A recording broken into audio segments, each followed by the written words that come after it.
Welcome back to another episode of Infidelity Tales Lab. We're thankful for your continued viewership. Before we begin, tell us, where in the world are you watching from? We love knowing our global reach. Now, let's dive into today's story. Chapter 1. The Perfect Life Unraveling. Derek Morrison adjusted his rearview mirror and glanced at his wife Amanda in the passenger seat. After 12 years of marriage, he still found himself occasionally marveling at how he'd managed to win over the beautiful redhead who'd walked into his construction office looking for a job as an accountant. She sat quietly now, scrolling through her phone, her emerald eyes reflecting the dashboard light as the highway stretched endlessly before them. They were returning from Amanda's sister's wedding in Sacramento, a 3-day affair that had drained Derek both emotionally and financially. Amanda had insisted they stay at the most expensive hotel, buy an elaborate gift, and rent a luxury car for the trip. Derek hadn't minded. His construction company, Morrison Heavy Industries, was pulling in 7 figures annually, and he'd always believed in treating his wife like a queen. "We need gas," Amanda said without looking up from her phone. "There's a station at the next exit." Derek nodded, noting the fuel gauge hovering near empty. The digital clock read 11:47 p.m., and they still had 2 hours of driving ahead of them. The gas station that appeared at exit 47 looked like something from a forgotten era, a single island with 2 pumps under flickering fluorescent lights, attached to a small convenience store with bars on the windows. "I'll go pay inside," Derek said, pulling up to the pump. "Want anything?" "Diet Coke and some gum," Amanda replied, still absorbed in her phone. Derek had built his business on reading people, on understanding motivations, and detecting when something wasn't quite right. It's what had made him successful in the cutthroat world of commercial construction. As he filled the tank, he noticed Amanda typing furiously, her face illuminated by the screen's glow. She seemed more animated than she'd been all weekend. The convenience store's bell chimed as Derek entered. Behind the counter stood a young Hispanic man, maybe mid-20s, with nervous eyes that immediately locked onto Derek's face. The man's name tag read Miguel, and his hands trembled slightly as he straightened some lottery tickets. "Pump 2, Derek said, approaching the counter with Amanda's requested items. Miguel's eyes darted toward the window where Amanda sat in the car, then back to Derek. He rang up the items with shaking fingers, and as Derek handed over his credit card, Miguel did something strange. He grabbed a receipt from the register, scribbled something quickly on the back, and folded it in half. "Sir," Miguel whispered, glancing around the empty store as if someone might be watching. "Take this. Don't let her see." Derek looked puzzled, but something in Miguel's desperate expression made him accept the folded paper. Miguel's hand lingered for a moment, gripping Derek's wrist. "Please," Miguel added, his voice barely audible. "Read it when you're alone." Derek pocketed the note, collected his receipt and the items, and headed back to the car. Amanda looked up as he approached, and Derek could swear he saw something flicker across her face. Disappointment? Annoyance? "That took forever," she said, accepting the Diet Coke. "Sorry, long line," Derek lied, settling into the driver's seat. The folded receipt felt like it was burning a hole in his pocket. They drove in relative silence for the next 20 minutes, Amanda returning to her phone while Derek's mind raced. What could a complete stranger possibly have to tell him that required such secrecy? And why had Miguel seemed to recognize Amanda? "I need to use the bathroom," Derek announced, pulling into a well-lit rest stop. "This can't wait." Amanda shrugged. "I'll stay here. Just hurry up." In the privacy of the rest stop bathroom, Derek unfolded the receipt with trembling hands. Written in Miguel's hurried scrawl were just 3 words that made his blood run cold. "Run now." Derek stared at the note, his successful businessman's mind trying to process the implications. Run from what? From whom? He thought about Miguel's frightened eyes, the way the young man had looked at Amanda with recognition, the urgency in his whispered plea. Returning to the car, Derek studied his wife with new eyes. Amanda was still on her phone, but now he noticed things he'd somehow missed before. The way she'd been distant all weekend, checking her messages constantly, the slight smile that played at her lips when she thought he wasn't looking. "Everything okay?" Amanda asked, glancing up. "Fine," Derek replied, starting the engine. But his mind was far from fine. 12 years of marriage, built on what he'd thought was love and trust, suddenly felt like a house of cards in a hurricane. As they drove through the night, Derek Morrison, the man who'd built an empire through careful planning and ruthless execution, began to wonder if his perfect life was nothing more than an elaborate lie. And if it was, he knew with absolute certainty that someone would pay dearly for the deception. The highway stretched ahead, but Derek's destination was no longer home. His destination was the truth, no matter how brutal it might be. Chapter 2. The Web of Deception. Derek barely slept that night. Amanda had curled up beside him in their king-sized bed, the same bed where they'd made love countless times, where they'd planned their future, where she'd cried in his arms when she'd miscarried 3 years ago. Now it felt like sleeping next to a stranger. The next morning, Amanda announced she was meeting her book club, a monthly tradition Derek had never questioned. She kissed his cheek with lips that suddenly felt cold and hollow. "I'll be back around 4," she said, grabbing her purse and keys. The moment her BMW pulled out of their circular driveway, Derek was on the phone with Tony Ricci, his private investigator. Tony had helped Derek with background checks on potential business partners and had proven both discreet and thorough. "I need you to follow my wife," Derek said without preamble. "Jesus, Derek, you sure about this? I've never been more sure of anything in my life." Within an hour, Tony was tailing Amanda's BMW while Derek sat in his home office, staring at financial records he'd never bothered to examine closely. Amanda handled their personal finances, and he'd trusted her completely. Now that trust felt like naive stupidity. His phone buzzed at 2:30 p.m. Tony's voice was grim. "Derek, you're going to want to sit down for this. Just tell me." "She's at the Riverside Motel on Highway 9. Room 237. She's been there for 2 hours with a guy named Troy Brennan. I ran his plates. He owns Brennan Construction, your biggest competitor for the Millfield Shopping Center project." Derek's grip tightened on the phone. Troy Brennan. They'd competed for contracts before, and Troy had always seemed to know just enough about Derek's bids to come in slightly lower. Now, Derek understood how. "There's more," Tony continued. "I did some digging on Brennan. Guy's got gambling debts up to his eyeballs. Owes serious money to some very unforgiving people. The kind who break kneecaps first and ask questions later. Keep following them. I want to know everything. Where they go, what they do, who they meet." Derek hung up and walked to his safe, retrieving the .45 Colt he'd purchased years ago for home protection. He'd never thought he'd need it for anything else. The weight of it in his hand felt reassuring, solid, real in a world that had suddenly become filled with lies.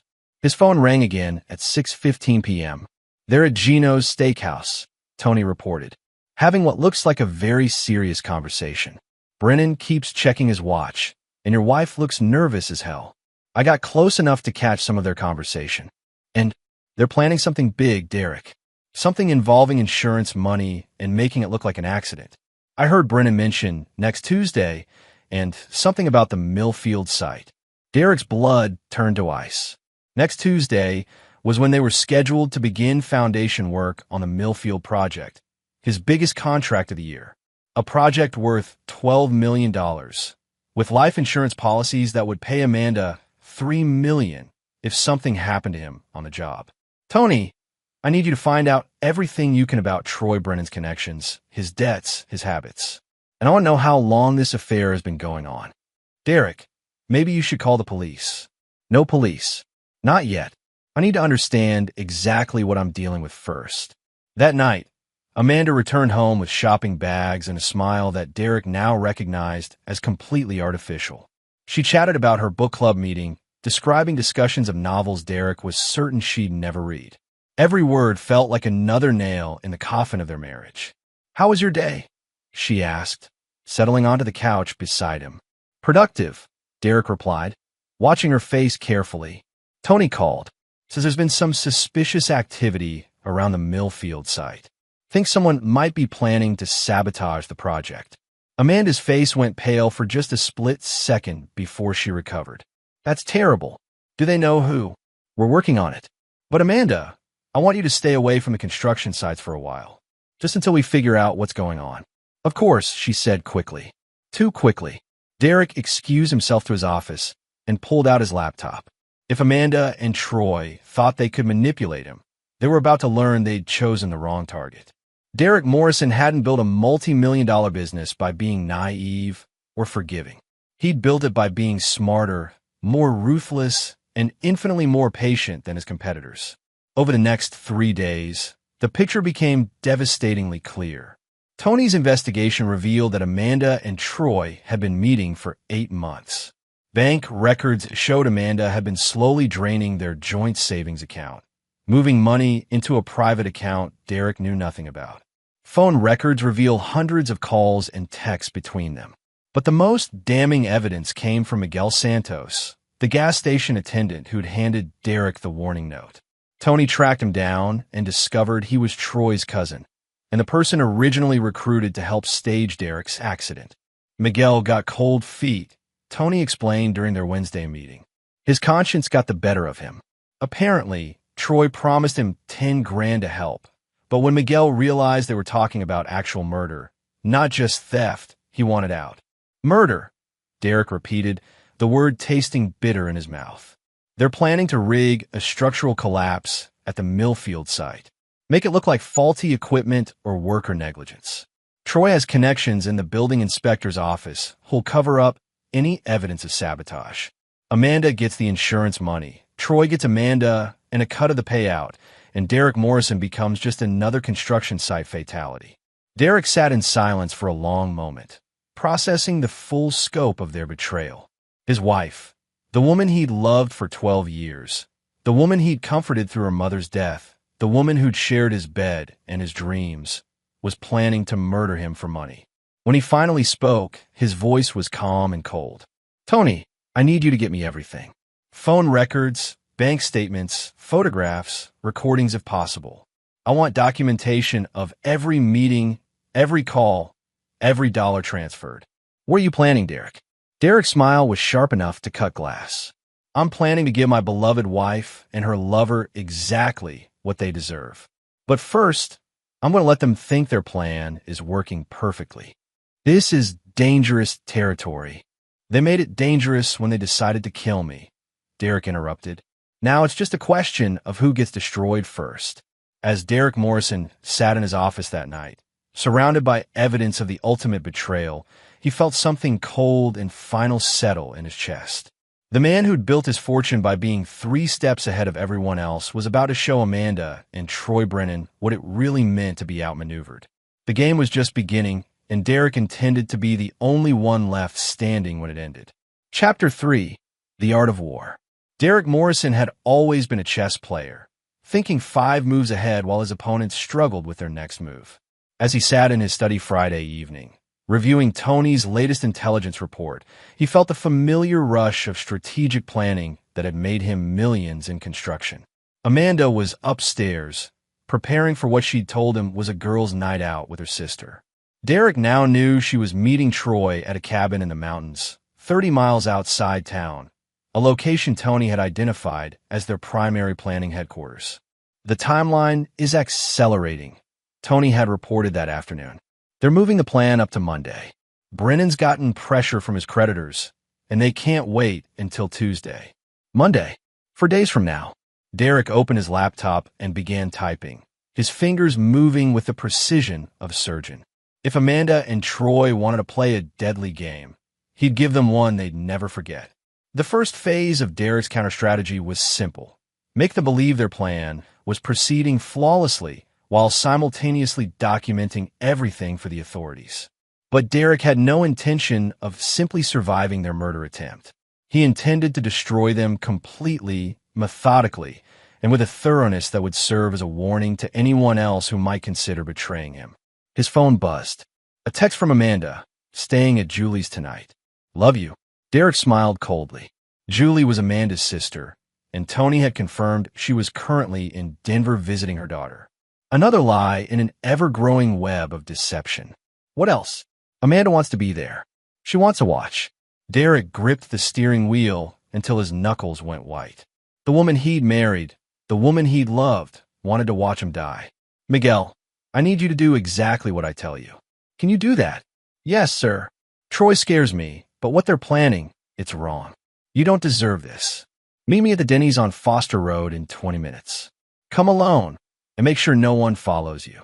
Miguel Santos was even younger than Derek had initially thought, maybe 23 or 24, with the calloused hands of someone who worked construction between gas station shifts. His resemblance to Troy was unmistakable. Same dark hair, same olive complexion, but where Troy carried himself with arrogant confidence, Miguel radiated nervous energy and genuine remorse. Troy's my cousin, Miguel explained, stirring his coffee with shaking hands. But we ain't close. My mom made me promise to look out for him when he got in trouble with gambling. But this is murder, man. Tell me everything, Derek said. They've been meeting at that cabin for months. Troy showed me pictures of you. Said you were some rich contractor who was making life hard for working people. He made it sound like you deserved it, you know? But then I started reading about your company online. You employ like 200 people. You donate to charity. You're not some evil rich guy. What's the plan for Monday? Miguel's face went pale. Troy's got a guy in the inspector's office, someone who owes him money from poker games. The crane's going to malfunction while you're doing the morning walkthrough. It's supposed to look like the boom hydraulics failed, and the whole thing comes down on you. But it won't be a malfunction. No, sir. Troy's going to cut the hydraulic lines just enough that they'll fail under pressure. When you start the crane up for the morning inspection, boom, no more Derek Morrison. Derek studied Miguel's face, reading the genuine fear and guilt there. Why did you warn me? Because I got a daughter, man. She's only 2, but someday she's going to ask me what kind of man her daddy was. I don't want to have to tell her I helped kill an innocent person for money. Miguel, I'm going to ask you to do something dangerous. If you say no, I'll understand, but if you say yes, I'll make sure you and your daughter are taken care of for life. Miguel met Derek's eyes. What do you need? I need you to go through with helping Troy, but I need you to document everything. Record conversations if you can. Take pictures, gather evidence. Can you do that without getting caught? I think so. Troy trusts me because we're family. Derek reached into his jacket and pulled out an envelope containing $5,000 in cash. This is just the beginning. When this is over, there'll be $50,000 more, plus a job with my company that pays twice what you're making now. Miguel stared at the money. Why are you doing this? Why not just call the police? Derek's smile was cold and calculating. Because I don't just want to stop them, Miguel. I want to destroy them so completely that they'll wish they'd never been born.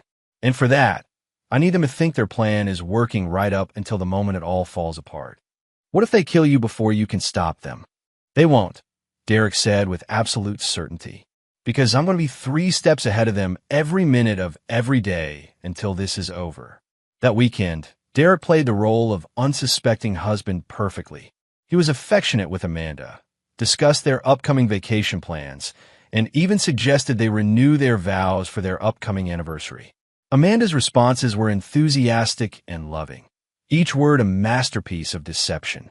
Sunday night, as Amanda lay sleeping beside him, Derek received a text from Miguel. It's done. Meeting tomorrow at 6 a.m. Troy says it'll be over by 7. Derek looked at his wife's peaceful face in the moonlight streaming through their bedroom window. In less than 7 hours, she would be watching from a distance as her husband was supposedly crushed to death by a sabotage crane. The woman who'd promised to love him in sickness and in health, for better or for worse, was planning to collect $3 million in life insurance money before his body was even cold. Derek Morrison had built his empire by understanding that in business, as in war, victory belonged to whoever was willing to be more ruthless than their opponents. As he watched Amanda sleep, he realized that tomorrow would mark the beginning of the most important battle of his life. And unlike his wife and her lover, Derek Morrison had no intention of losing. Chapter 4. The Perfect Storm. Monday morning arrived with overcast skies and the promise of rain. Fitting weather for what Derek knew would be one of the most crucial days of his life. He went through his normal routine. Coffee, shower, quick scan of construction reports, kiss goodbye to Amanda, who wished him a safe day at work with what Derek now recognized as barely concealed anticipation. At 5:45 a.m., Derek sat his truck outside the Millfield construction site, watching Tony's surveillance team take their positions. Miguel's van was already parked across the street, positioned to record everything that would happen in the next hour. Derek's phone buzzed with a text from Miguel. Troy here. Setting up now. Equipment exactly where you said it would be. Phase 1 of Derek's counterplan was elegantly simple. Let Troy sabotage the crane exactly as planned, but ensure that Derek would be nowhere near the equipment when it malfunctioned. Tony's team had identified the perfect vantage point where Amanda would be watching. A hill overlooking the construction site, approximately 400 yards away. At 6:15 a.m., Derek entered the construction site through the main gate, making sure to wave at the security camera. He wanted a clear record of his arrival time. Miguel's surveillance would show Troy making final adjustments to the crane's hydraulic system, believing Derek would be conducting his routine morning inspection in 15 minutes. Derek's phone rang. Tony's voice was tense. Target acquired. Amanda's in position on the hill, has binoculars trained on the crane. She's got a clear view of everything. Perfect. Miguel, you there? Yes, sir. Troy just finished with the hydraulics. He's telling me to get ready to call 911 when the accident happens. Remember, act shocked when it goes down. You're just an innocent bystander who happened to witness a tragic workplace accident. At exactly 6:30 a.m., Derek walked toward the crane, hard hat in place, clipboard in hand, playing the role of the unsuspecting victim. He climbed into the operator's cab and began the startup sequence, knowing that Troy and Amanda were watching every movement. The hydraulic system engaged with a mechanical whine that sounded perfectly normal. Derek operated the boom controls, lifting and rotating exactly as he would during a standard inspection. For 30 seconds, everything functioned smoothly. Then Derek activated the emergency shutdown and quickly exited the cab, disappearing behind a concrete barrier just as the sabotaged hydraulic lines finally gave way. The crane's boom came down with devastating force, crushing the operator's cab exactly where Derek should have been sitting. The sound of twisted metal and shattering glass echoed across the construction site like thunder. Miguel's panicked voice carried across the site. "Oh my God! Call 911. Derek's under there." Derek smiled grimly as he crouched behind the concrete barrier.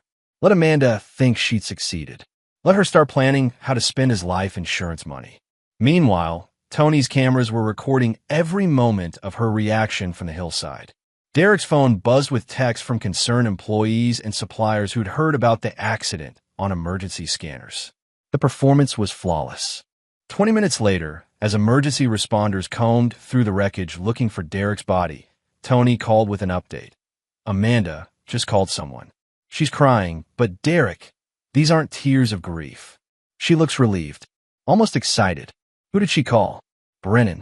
He should be arriving any minute to console the grieving widow.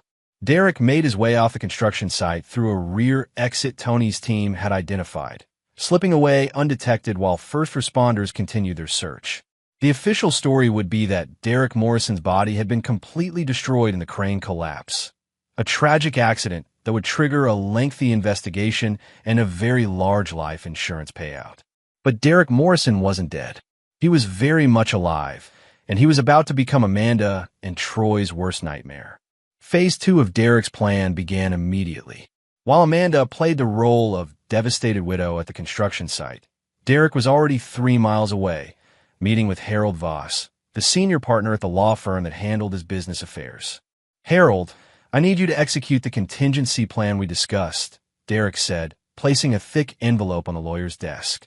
Voss opened the envelope and examined the contents: photographs, financial records, audio recordings, and a detailed timeline of Amanda and Troy's conspiracy.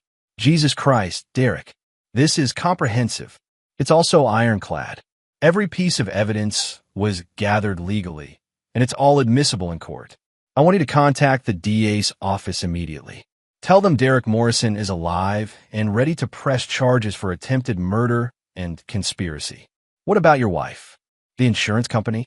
Derek's smile was sharp as a blade. Amanda's about to discover that her husband's life insurance policy contains a very interesting clause about payouts in cases involving beneficiary fraud. She'll get exactly nothing.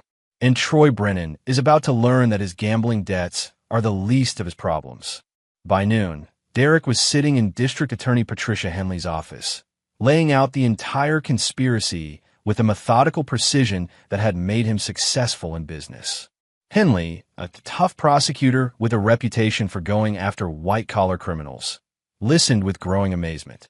"Mr. Morrison, this is one of the most well-documented attempted murder cases I've ever seen. We can have arrest warrants within hours." "I appreciate that, but I need you to wait exactly 48 hours before making any arrests." "Why?" Derek leaned forward, his expression coldly calculating. "Because I want them to think they've succeeded completely. I want Amanda to start spending money she thinks she's going to inherit. I want Troy to start making plans for their future together. And I want them both to realize exactly how thoroughly they've been outmaneuvered." "That's a dangerous game, Mr. Morrison." "Patricia, they try to murder me for money. Dangerous doesn't begin to describe what I'm prepared to do to them." That afternoon, hidden cameras captured Amanda and Troy celebrating at the mountain cabin where they'd planned Derek's death. The footage showed them toasting with champagne, discussing how to split the insurance money, and making love on the same bed where they'd plotted her husband's murder. Miguel, still playing his role as innocent bystander, called Derek with updates. "Troy's already talking about taking Amanda to Mexico once the insurance money comes through. He thinks you're really dead, man." "They both do." "Perfect. Keep recording everything." In 48 hours, their entire world is going to collapse. Tuesday evening, Derek attended his own memorial service, not in person, but through surveillance cameras Tony had positioned throughout the funeral home. He watched Amanda play the grieving widow flawlessly, accepting condolences from business associates, friends, and family members who had no idea they were witnessing an elaborate performance. The most sickening moment came when Amanda gave a tearful eulogy about their perfect marriage and Derek's dedication to his family and employees. Every word was a lie, delivered with Oscar-worthy conviction to an audience that included people who genuinely cared about Derek. "She's good," Tony observed, watching the surveillance feed with Derek. "If I didn't know the truth, I'd believe every word." "She's had 12 years to perfect the performance," Derek replied coldly. But the show's almost over. Wednesday morning brought the news Derek had been waiting for. Amanda had contacted the insurance company to begin processing his death benefit claim. She'd also made appointments with 3 different investment advisors to discuss managing her late husband's estate. Troy, meanwhile, had called his creditors to assure them that his debts would be paid within weeks. He'd even put a deposit down on a new truck and started looking at houses in Mexico. It was time for the final act. Derek placed a call to Patricia Henley. 48 hours are up. It's time to bring them in. Are you sure you're ready for this? Once we make arrests, there's no going back. This becomes public record." Derek thought about Amanda's performance at his memorial service, about Troy's celebratory phone calls to his creditors, about the 12 years of marriage that had apparently meant nothing to the woman he'd loved. "I've never been more ready for anything in my life." The arrests would happen simultaneously at 6 a.m. Thursday morning, exactly 1 week after Derek's death. Amanda would be taken into custody at their home, while Troy would be arrested at his apartment. Both would face charges of conspiracy to commit murder, attempted murder, and fraud. But Derek's revenge wouldn't end with their arrests. It would only be beginning, because Derek Morrison had learned something important about himself during the past week. He was capable of a level of cold, calculating ruthlessness that surprised even him. And Amanda and Troy Brennan were about to discover just how thoroughly they'd underestimated the man they tried to kill. Chapter 5. Psychological Warfare. Thursday morning arrived with unseasonably warm weather, as if nature itself was mocking the cold-blooded plans that had been set in motion exactly 1 week earlier. Derek Morrison sat in an unmarked surveillance van 2 blocks from his own house, watching through high-powered cameras as a team of federal agents prepared to arrest his wife. At exactly 6 a.m., the coordinated arrests began. Derek's house looked peaceful in the early morning light, the same house where he'd shared 12 years of marriage, where he believed he was building a life with someone who loved him. Amanda would be in their bedroom now, probably still asleep, dreaming of Mexico beaches and spending the money she thought she'd inherit from his death. The federal agents didn't bother with subtlety. They pounded on the front door with the kind of authority that left no room for negotiation. Through the surveillance feed, Derek watched Amanda stumble to the door in her bathrobe, still half asleep and completely unprepared for what was about to happen.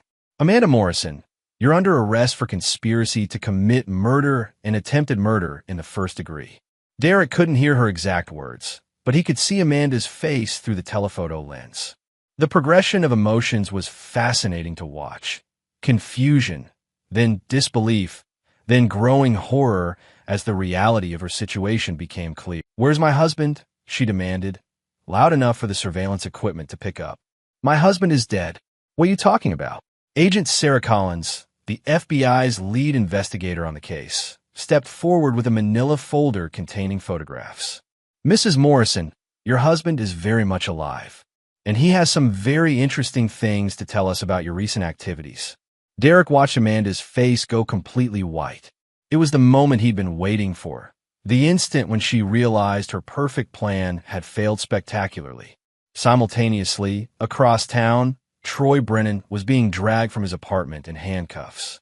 Unlike Amanda, Troy immediately understood what was happening and began demanding a lawyer before the agents even finished reading his rights. "Smart man," Tony observed from the surveillance van. "Too bad he wasn't smart enough to avoid trying to murder someone who's better at this game than he is." Derek's phone buzzed with a text from Miguel, watching the news. "Holy shit, man. You really did it." "Phase 1 is complete," Derek replied. "Now we move to Phase 2. Phase 2 was where Derek's business acumen and understanding of human psychology would really shine. The arrests were just the beginning. Derek intended to systematically destroy every aspect of Amanda and Troy's lives with the same methodical precision he'd used to build his construction empire. By noon, Derek was sitting in Patricia Henley's office, reviewing the charges that would be filed against his would-be killers. "We've got them cold on attempted murder," Henley explained. "The evidence is overwhelming. Recorded conversations, financial records, witness testimony from Miguel Santos, and physical evidence from the sabotaged equipment. They're looking at 25 to life. What about bail? Given the severity of the charges and the flight risk, I'm requesting they be held without bail. The judge will make the final decision, but I'm confident." Derek nodded. "Patricia, I need you to understand something. This case isn't just about justice for me. It's about sending a message that certain betrayals come with consequences that extend far beyond prison sentences." "What exactly are you planning, Derek?" "I'm planning to show them what it feels like to have their entire world systematically destroyed. And I'm going to do it completely within the bounds of the law." The first step was financial warfare. Derek had always kept detailed records of every dollar Amanda had access to, and now those records became weapons. His forensic accountant discovered that Amanda had embezzled over $200,000 from their joint accounts over the past 8 months, moving money into hidden accounts to fund her future with Troy. By Thursday evening, Derek had filed civil suits to recover every stolen dollar, plus damages and legal fees. The lawsuits would freeze Amanda's access to any remaining funds and ensure that even if she somehow avoided prison, she'd emerge financially destroyed. Troy's financial destruction was even more satisfying. Derek contacted every one of Troy's creditors: the loan sharks, the casino debts, the outstanding business loans, and informed them that Troy Brennan was in federal custody facing murder charges. The message was clear: collect your debts now, because Troy's financial situation was only going to get worse. Within 48 hours, Troy's construction business was in bankruptcy proceedings, his equipment was being repossessed, and his remaining assets were being seized by creditors who had suddenly lost patience with his payment schedules. But Derek's most devastating psychological attack was yet to come. On Saturday morning, Derek visited Amanda in the county jail where she was being held pending trial. It was their first face-to-face encounter since the morning she'd kissed him goodbye before his planned murder. Amanda looked haggard in her orange jumpsuit, her red hair unwashed, and her usual confident demeanor replaced by barely controlled panic. When she saw Derek walk into the visitation room, very much alive and wearing an expensive suit, her reaction was everything he'd hoped for. "Derek," she whispered, tears starting to flow. "Thank God you're alive." We all thought. You thought I was dead. Derek finished, sitting across from her with the calm demeanor of a man completely in control. You thought you'd successfully murdered me for the insurance money. No, that's not. I don't know what they've told you, but Derek placed a manila folder on the table between them. Amanda, I know everything. Every meeting with Troy, every phone call, every dollar you stole, every detail of your plan to kill me. I have recordings, photographs, financial records, and witness testimony. You're going to prison for a very long time. Amanda's composure finally cracked completely. Derek, please, you have to understand. It wasn't supposed to happen like this. Troy said, he promised. Troy promised you what? That murdering me would solve all your problems? That you could start a new life with my money. I love you, Amanda sobbed. I've always loved you. This was all Troy's idea. Derek studied his wife's face, looking for any trace of the woman he thought he'd married. All he saw was a stranger wearing Amanda's face, a manipulative sociopath who was now trying to save herself by throwing her co-conspirator under the bus. Amanda, I want you to listen very carefully, Derek said, his voice calm and cold. I'm going to make sure you get the maximum possible sentence. I'm going to testify against you in vivid detail. I'm going to make sure every person in our social circle, every member of your family, everyone who ever knew us as a couple understands exactly what you tried to do to me. Derek, please. I'm not finished. I'm also going to make sure that when you get out of prison, if you get out of prison, you have absolutely nothing left. No money, no property, no reputation, no future. You tried to erase me from existence, Amanda. Now I'm going to return the favor. Derek stood to leave, then paused at the door. Oh, and Amanda, Troy's already trying to make a deal with the prosecutors. He's planning to testify that the whole thing was your idea. Apparently, your great love is willing to let you take the fall to save his own skin. The anguished wail that followed Derek down the hallway was the most satisfying sound he'd heard in weeks. That evening, Derek sat in his study, reviewing plans for the reconstruction of his life. The house would be sold. He could never live there again after what Amanda had planned. The business would continue and grow stronger than ever. And Derek Morrison would emerge from this betrayal harder, smarter, and infinitely more ruthless than before. His phone rang. Miguel's voice was excited.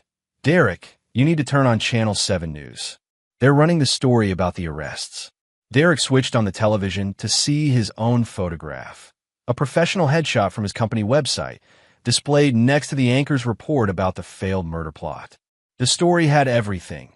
A successful businessman, his beautiful but treacherous wife, her lover who was also a business rival, and a murder plot worthy of a Hollywood thriller. The case is being called one of the most elaborate attempted murder schemes in the county's history, the anchor reported. Morrison Construction CEO is cooperating fully with authorities, and sources say the evidence against the defendants is overwhelming. Derek smiled coldly. By tomorrow, the story would be picked up by national news outlets. Amanda and Troy would become cautionary tales, their names forever associated with greed, betrayal, and spectacularly failed criminal schemes. But Derek's revenge was far from complete. The trial would provide opportunities for even more comprehensive destruction of his enemies' lives. And Derek Morrison, the man who'd built an empire through careful planning and ruthless execution, was just getting started. Chapter 6, The Reckoning Approaches. 3 months later, Derek Morrison stood at the floor-to-ceiling windows of his new penthouse office, looking out over the city where he'd built his empire and nearly lost his life. The view was spectacular, 30 floors above the streets where ordinary people lived their ordinary lives, unaware that they were looking up at a man who had recently stared death in the face and emerged stronger than ever. The legal proceedings had moved with surprising speed, thanks largely to the overwhelming evidence Derek had meticulously gathered. Amanda and Troy's cases had been separated after Troy's lawyers argued that their client had been manipulated by Derek's wife. It was a desperate strategy that fooled no one, but it gave Derek the satisfaction of watching his enemies turn on each other like rabid dogs. His intercom buzzed. Mr. Morrison, your attorney, Mr. Voss, is here for your trial preparation meeting. Send him in. Harold Voss entered carrying a thick briefcase and wearing the expression of a man who'd seen plenty of courtroom battles, but had rarely held cards this strong. Derek, we need to go over your testimony one more time. The trial starts Monday, and Patricia Henley wants to make sure every detail is perfect. Derek turned from the window, his face calm and composed. Harold, I've been preparing for this testimony for months. Every word, every pause, every gesture has been calculated for maximum impact. The defense is going to try to paint you as a vengeful husband who orchestrated this entire situation to frame an innocent woman. Derek's laugh was cold and humorless. Innocent? Harold, she tried to murder me for insurance money. The jury is going to see photographs of her celebrating at Troy's cabin while my memorial service was being planned. They're going to hear recordings of her discussing how to spend my life insurance money. They're going to see financial records showing she embezzled hundreds of thousands of dollars from our joint accounts. Amanda's lawyer is claiming she was emotionally abused, that she feared for her life, that Troy manipulated her into going along with his plan. And what does the evidence say about that? Voss opened his briefcase and spread out photographs across Derek's conference table. The images told a devastating story.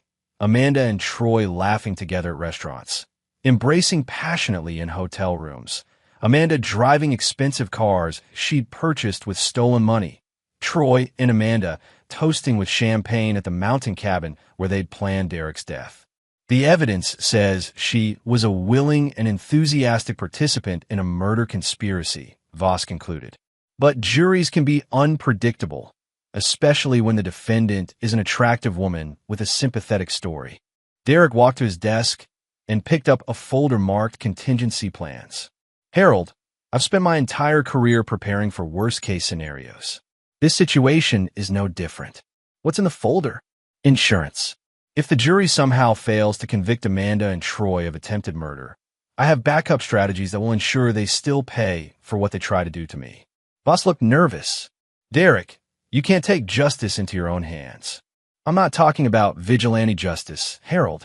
I'm talking about civil litigation, financial warfare, and social destruction that will be completely legal and absolutely devastating. These people tried to erase me from existence. If the criminal justice system fails to hold them accountable, I'll find other ways to ensure they spend the rest of their lives paying for their betrayal. That afternoon, Derek met with Miguel Santos at an upscale restaurant across town. Miguel had cleaned up nicely, gone with a gas station uniform and nervous demeanor, replaced by a well-tailored suit and the confident bearing of a man whose conscience was finally clear. You look good, Miguel. How's the new job working out? It's incredible, Derek.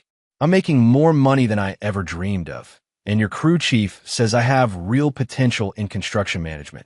Miguel paused, stirring his coffee. I still can't believe this all started with me working a night shift at a gas station. You did the right thing when it mattered most. That's worth something in this world. What do you think is going to happen to them? Amanda and Troy. Derek's expression hardened.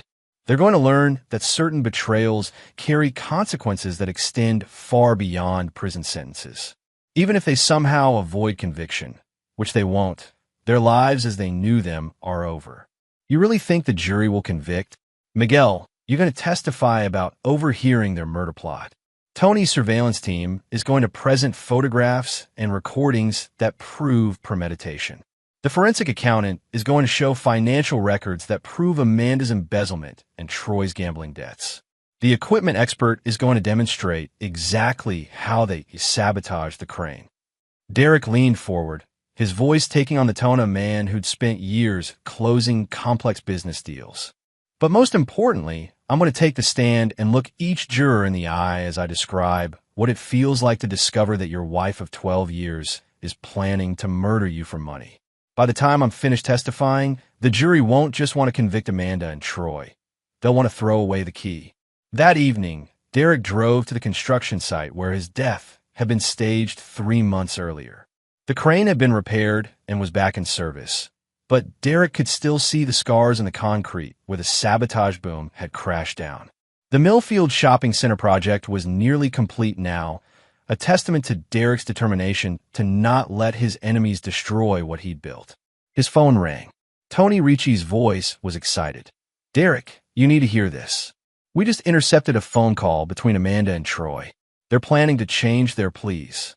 To what?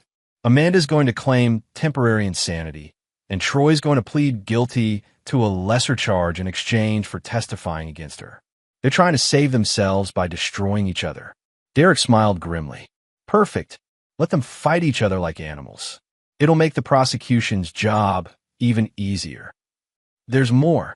Amanda's family is talking about mortgaging their house to pay for her defense. They still believe she's innocent, that you somehow framed her. They'll learn the truth when the evidence is presented at trial. And when they do, Amanda will lose the last shred of support she has left. As Derek drove home to his new apartment, he'd sold the house he'd shared with Amanda and moved into a luxury high-rise downtown. He reflected on how much his life had changed in just a few months. The man who had been a trusting husband was gone, replaced by someone harder, colder, and infinitely more dangerous to those who might consider betraying him. The trial would begin in 4 days. Derek had spent weeks preparing for his testimony, practicing in front of mirrors and mock juries until every word was perfect. He'd chosen his wardrobe carefully, a dark navy suit that conveyed authority and respectability, a tie that suggested success without ostentation, shoes that whispered rather than shouted about wealth. But more than his appearance, Derek had prepared his mindset. He would be calm, controlled, and devastatingly effective on the witness stand.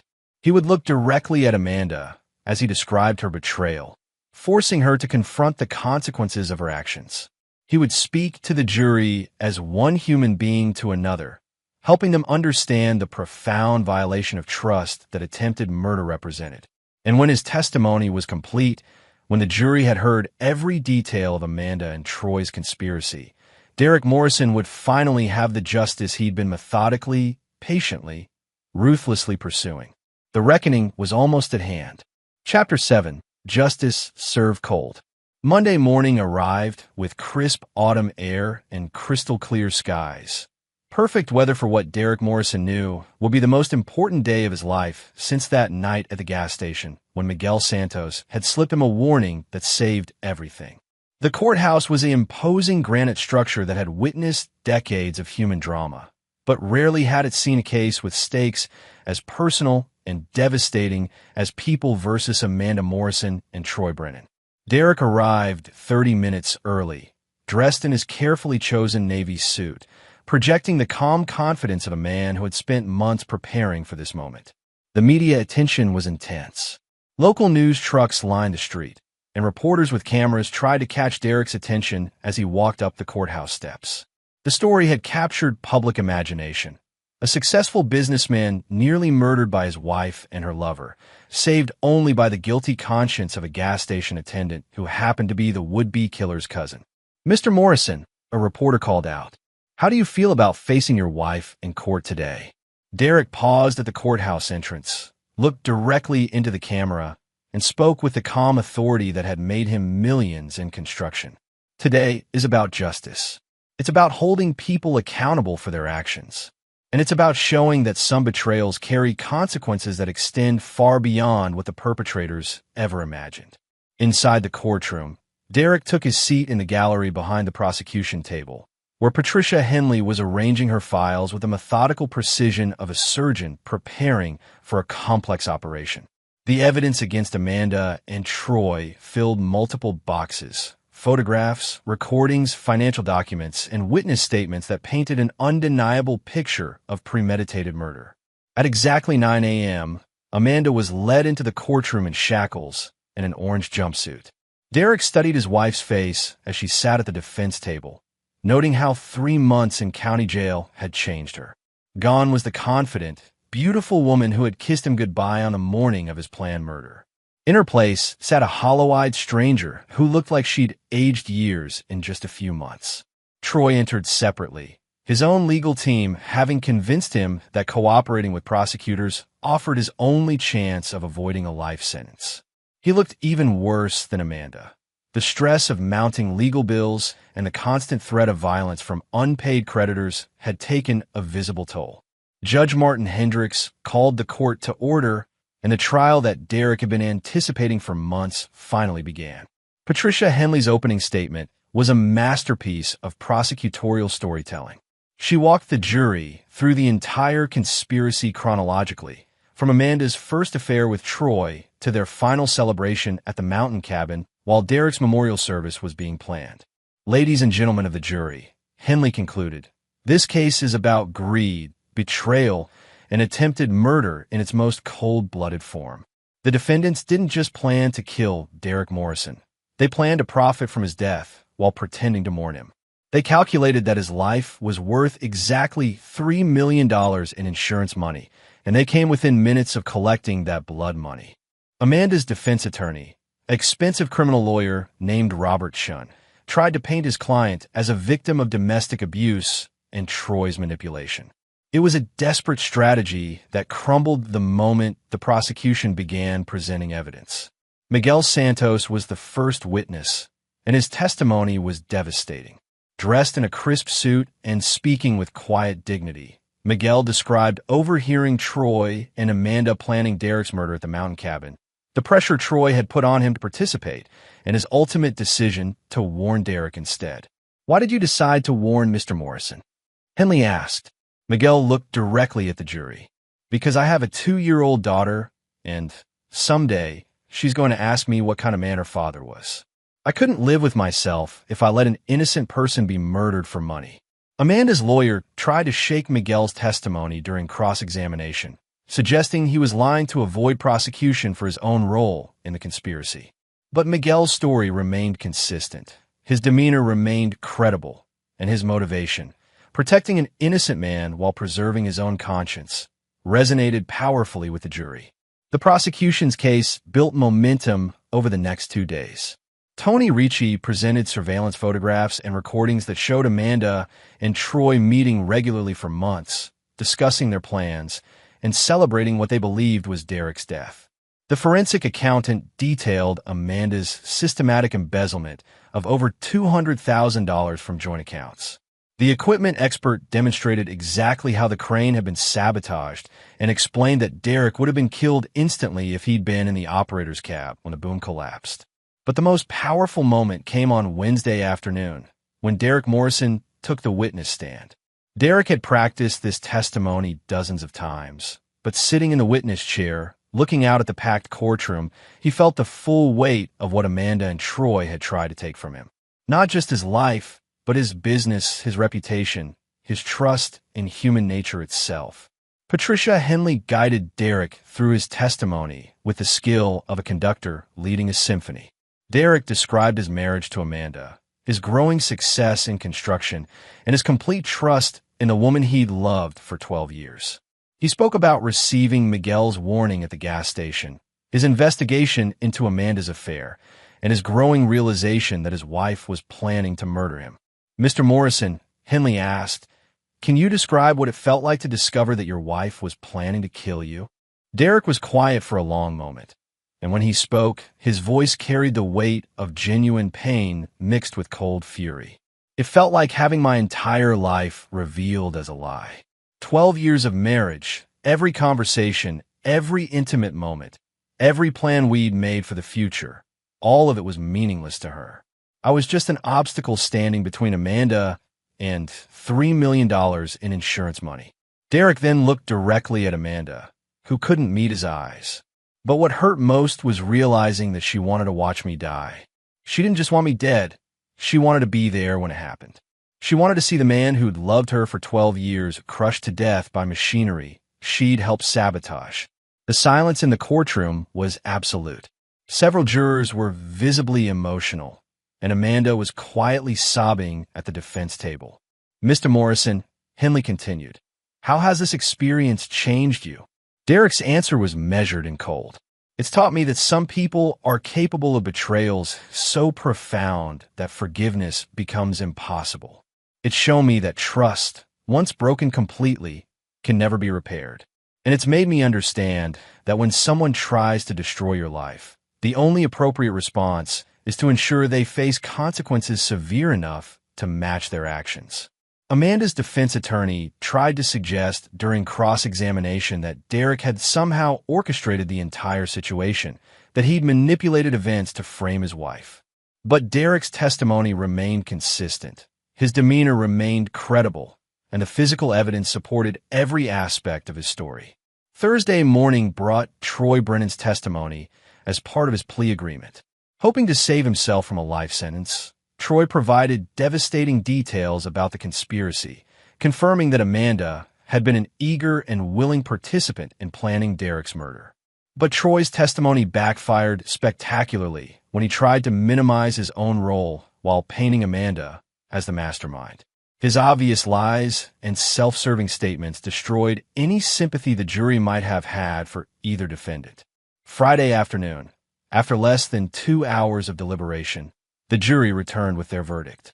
On the charge of conspiracy to commit murder in the first degree, we find the defendant Amanda Morrison guilty. On the charge of attempted murder in the first degree, we find the defendant Amanda Morrison guilty.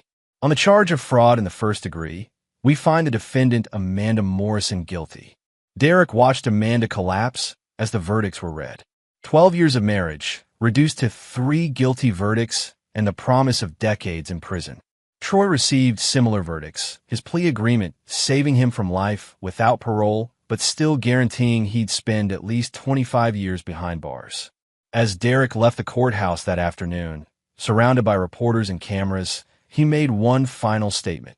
Justice has been served today. But more importantly, a message has been sent. There are some betrayals that carry consequences beyond anything the perpetrators could imagine. I hope Amanda and Troy have time to think about that during their very long prison sentences. That evening, Derek sat alone in his penthouse apartment, looking out over the city lights. The criminal trial was over, but his revenge was not yet complete. There would be civil suits to recover damages.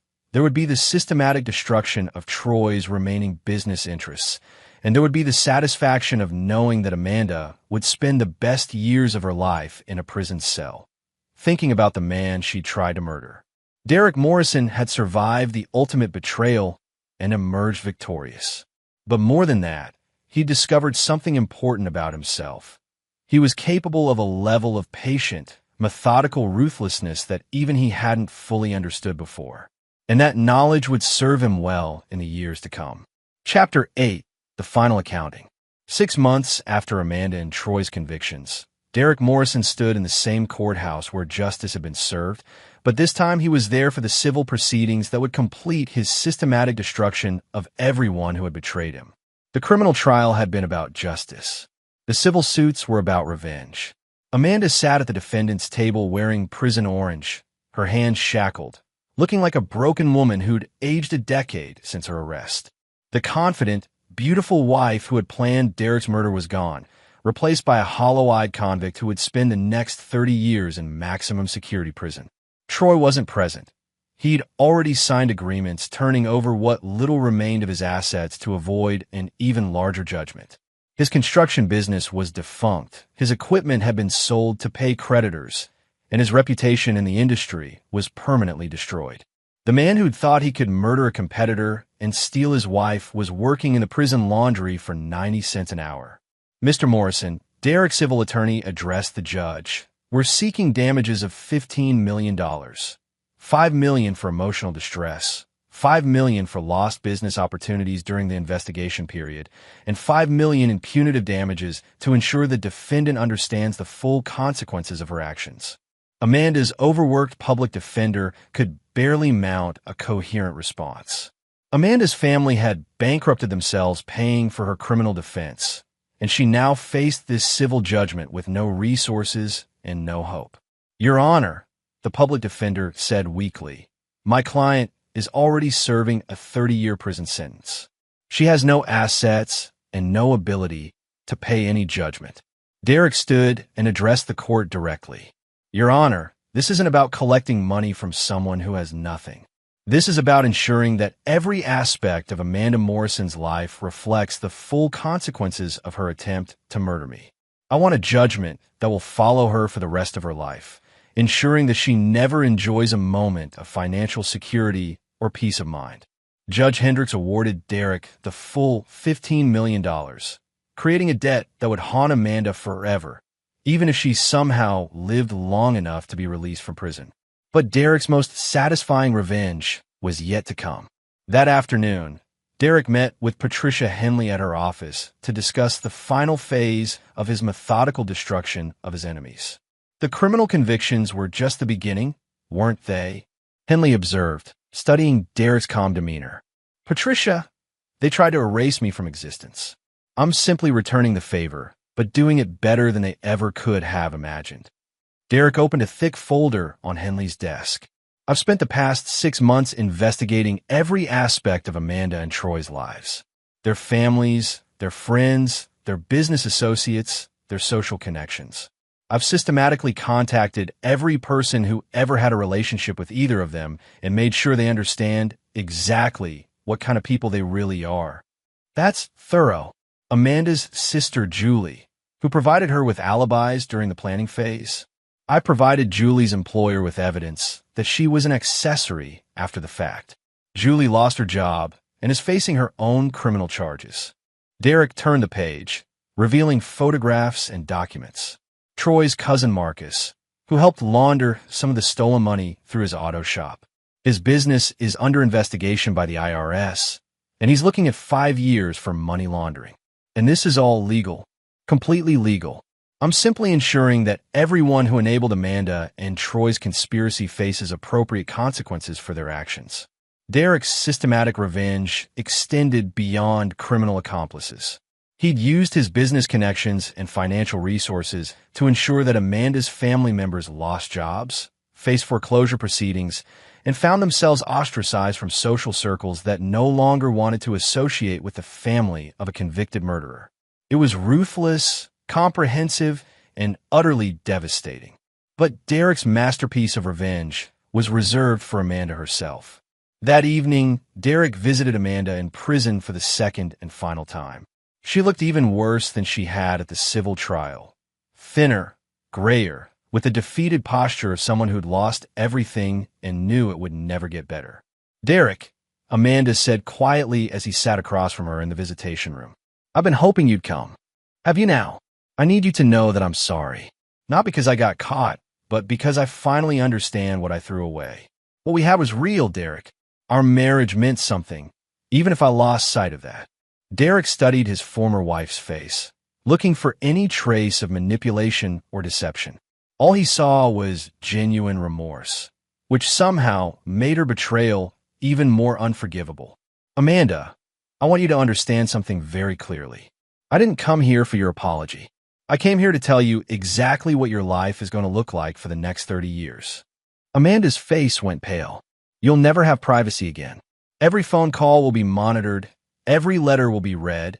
Every visitor will be screened. You'll work for slave wages at whatever job the prison assigns you, and every penny you earn will go toward the $15 million judgment you can never hope to pay. Derek leaned forward, his voice taking on the cold precision that had made him millions in business. Your family has been destroyed. Your sister is facing criminal charges. Your parents lost their house paying for your defense. Your few remaining friends have been shown exactly what kind of person you really are. Derek, please. I'm not finished. When you're released, if you're released, you'll be in your 60s with no money, no home, no family, and no prospects. You'll be a convicted murderer who spent the best years of her life in prison, and every background check for the rest of your existence will remind the world of what you tried to do to me. Amanda was openly crying now, but Derek felt no sympathy. He felt only the cold satisfaction of a job completed perfectly. But most importantly, Amanda, I want you to know that I've rebuilt everything you tried to destroy. My business is more successful than ever. I've remarried, a woman who actually loves me instead of planning to murder me. I have the family and the life I always wanted, while you have exactly what you deserve. Derek stood to leave, then paused at the door. Oh, and Amanda, Troy is planning to appeal his conviction, and his lawyers think testifying that the entire murder plot was your idea might get his sentence reduced. Apparently, your great love is still trying to destroy you to save himself. The sound of Amanda's anguished sobs followed Derek down the prison corridor, but he felt no satisfaction in her pain. He felt only the calm completion that comes from a job done thoroughly and well. 2 years later, Derek Morrison stood at the altar of the same church where he'd married Amanda 15 years earlier, exchanging vows with Sarah Chun, the forensic accountant who'd helped unravel Amanda's financial crimes. Sarah was everything Amanda had pretended to be: intelligent, loyal, genuinely loving, and utterly trustworthy. The wedding was attended by Miguel Santos, now Derek's construction foreman and one of his closest friends, and Tony Ricci, who'd become Derek's head of security for the expanded Morrison Heavy Industries empire. As Derek kissed his new bride, he reflected on how profoundly the betrayal had changed him. The trusting husband who'd believed in unconditional love was gone, replaced by someone harder, more cautious, and infinitely more dangerous to those who might consider crossing him. Amanda Morrison was now prisoner number 47829 at the women's maximum security facility, working in the prison kitchen for 90 cents an hour and facing the possibility of dying behind bars. Troy Brennan was serving his sentence at a men's facility 300 miles away, his appeals having been denied and his former life completely erased. Derek Morrison had survived the ultimate betrayal and emerged not just victorious, but transformed into someone who would never again be vulnerable to the kind of devastating deception that had nearly cost him his life. As he danced with his new wife at their wedding reception, Derek smiled with the quiet satisfaction of a man who had achieved perfect justice. Some betrayals, he'd learned, require consequences that extend far beyond anything the perpetrators could have imagined. And Derek Morrison had delivered those consequences with the same methodical precision that had made him millions in construction, completely, ruthlessly, and permanently. Chapter 9. The New Foundation. 5 years after the gas station warning that saved his life, Derek Morrison stood in his corner office on the 40th floor of Morrison Tower, the gleaming headquarters of what had become the largest construction empire on the West Coast. The company that Amanda had tried to inherit through murder now employed over 2,000 people and generated revenues approaching $500 million annually.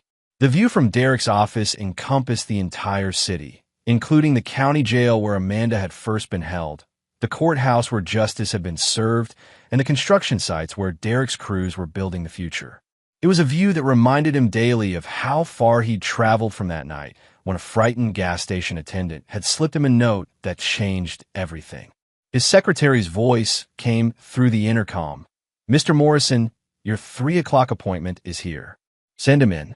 Miguel Santos entered wearing the tailored suit of a successful executive, carrying architectural plans under his arm and wearing the confident bearing of Morrison Heavy Industries Vice President of Operations. The scared young man who'd worked night shifts at a gas station was gone, replaced by one of Derek's most trusted lieutenants and closest friends. "The Riverside project is ahead of schedule and under budget," Miguel reported, spreading the plans across Derek's conference table. "The client is so impressed, they're already talking about Phase 2. Derek reviewed the plans with the practiced eye of someone who'd built his fortune understanding every detail of complex construction projects. "Outstanding work, Miguel. How's your daughter doing?" "Isabella's 7 now, reading at a high school level, and wants to be an architect when she grows up." Miguel smiled. "She says she wants to build beautiful buildings like Uncle Derek." Uncle Derek had been Isabella's name for Derek since she was 3 years old, and it never failed to warm something in Derek's chest that he'd thought Amanda's betrayal had killed forever.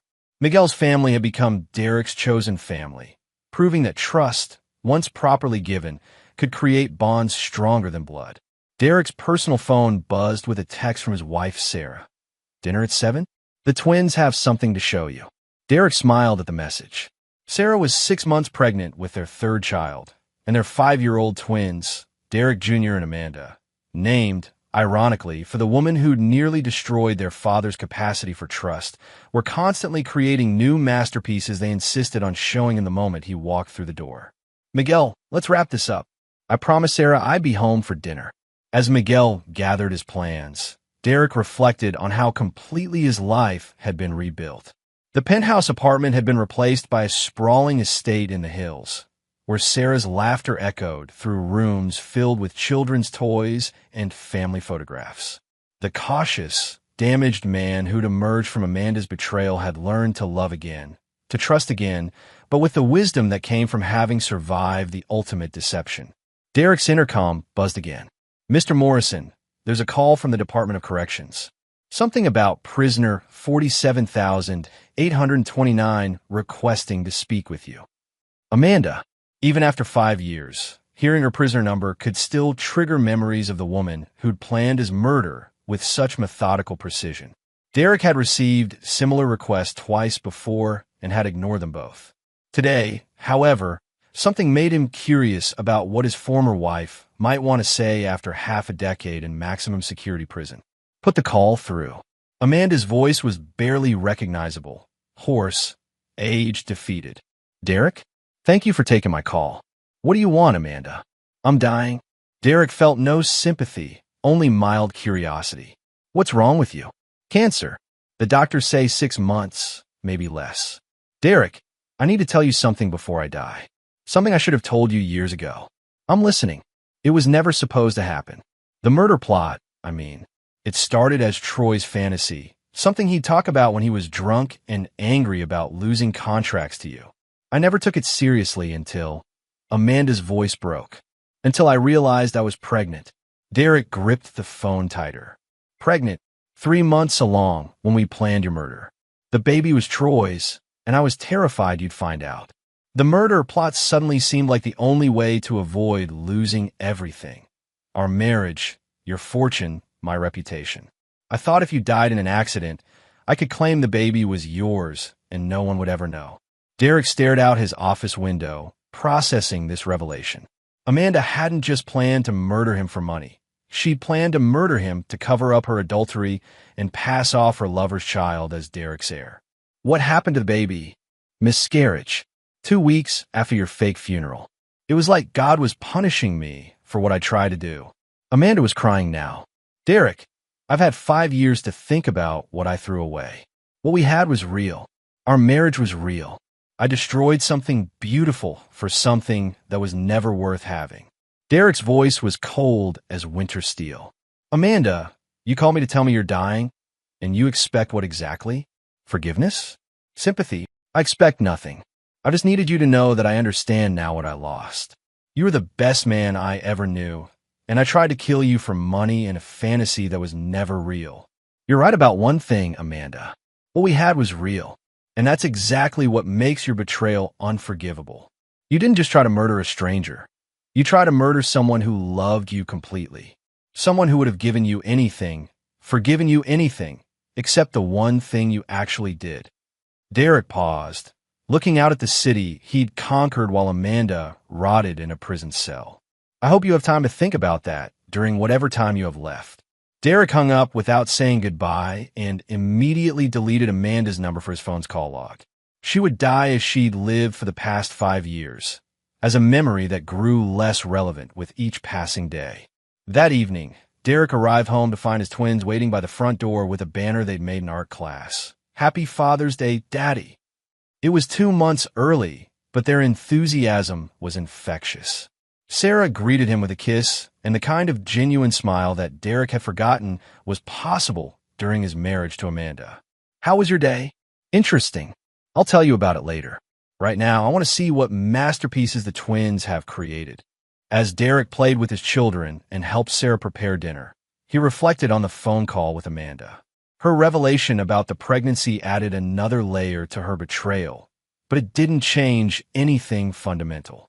She'd still planned his murder with cold precision, still celebrated what she thought was his death, still chose money and lust over love and loyalty. The difference was that Derek Morrison no longer defined himself by Amanda's betrayal. He'd built something better, something stronger, something that honored the man he'd been before that night at the gas station, while incorporating the hard-won wisdom he'd gained afterward. After dinner, as Derek tucked his children into bed, 5-year-old Derek Jr. asked the question that had become their nightly ritual. "Daddy, tell us the story about Uncle Miguel and the gas station." Derek settled into the chair between their beds and began the story he'd told hundreds of times, but never tired of telling. Once upon a time, there was a man who thought he knew everything about the people he loved. But one night, at a gas station far from home, He learned that sometimes the most important warnings come from the most unexpected places. As Derek told the story, he edited out the violence and betrayal, focusing instead on themes of courage, loyalty, and the importance of choosing to help others even when it's dangerous or difficult. His children didn't need to know about Amanda's treachery or Derek's methodical revenge. They needed to know that good people sometimes face terrible challenges, but that honor, persistence, and careful planning could overcome even the most devastating betrayals. Later that night, as Derek held Sarah while she slept, he thought about the strange journey that had brought him to this moment. Amanda's betrayal had nearly destroyed him, but had also revealed strengths he hadn't known he possessed and taught him lessons that had made everything afterward possible.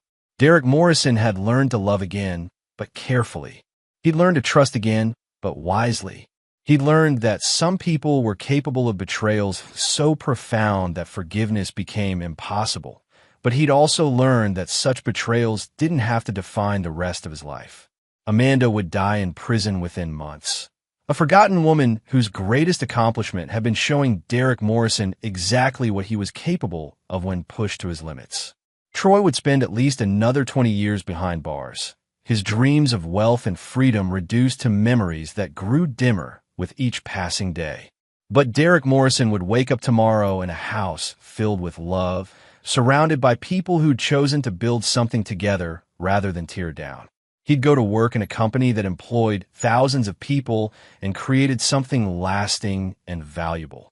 He'd come home to children who thought he was a hero and a wife who loved him not despite his flaws, but because of his strength. As Derek drifted off to sleep, his last thought was of Miguel Santos, the frightened young man whose moral courage had saved everything. Tomorrow, Derek would call Miguel and suggest they take their families on a weekend trip to the mountains. Not to the cabin where Amanda and Troy had planned murder, but to a beautiful lake where children could play and adults could appreciate how precious and fragile the good things in life really were. Derek Morrison had survived the ultimate betrayal and built something better than what he'd lost. He learned that some wounds never fully heal, but that didn't mean they had to poison the rest of your life. And he discovered that the best revenge wasn't destroying your enemies. It was building a life so successful and fulfilling that their attempts at destruction became irrelevant footnotes in a much larger, more important story. The warning at mile 47 had saved Derek's life. But more than that, it had taught him that sometimes the most devastating betrayals become the foundation for the most extraordinary transformations. And Derek Morrison's transformation was complete. And there you have it. Another story comes to an end. What did you think? I'd love to hear your thoughts in the comments below. If you enjoy this story, consider joining our community by subscribing. It means the world to us. For more stories like this one, check out the recommended videos on screen. And I'll see you there.